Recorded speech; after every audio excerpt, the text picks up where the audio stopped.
हाँ सुनो, मैं आपको एक बात बताऊँ। हाँ वही, जब हम बॉलिंग कराते हैं हमारे शोल्डर में पेन होता है, एक करके आवाज आती है और शोल्डर उठ नहीं पा रहा, मूव नहीं हो रहा है इससे। अरे इस सिचुएशन से तू फेस नहीं करना, ये सिचुएशन हर फास्ट बॉलर बॉलर इस सिचुएशन से जूझ रहा है। इसको ठीक करने के लिए, इसको रिकवर करने के लिए मैं तेरे को कुछ पावरफुल ड्रिंक बताता हूँ, इसको फॉलो कर। परफॉर्मेंस भी तेरी इंक्रीज होगी और रिकवरी बहुत जल्दी हो जाएगी। तो फॉलो कर इस रील्स को।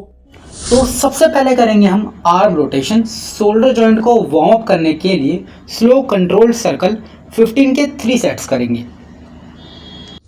इसके बाद करेंगे हम बैंड पुल। शोल्डर रिट्रैक्शन और शोल्डर स्टेबिलिटी के लिए बैंड को चेस्ट की तरफ खींच के होल्ड करेंगे।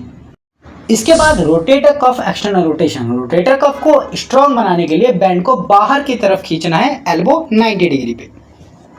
Then banded internal rotation. Kneeling position में बॉलिंग मोशन के कंट्रोल के लिए बैंड को अंदर खींचना है, कोर टाइट रखते हुए।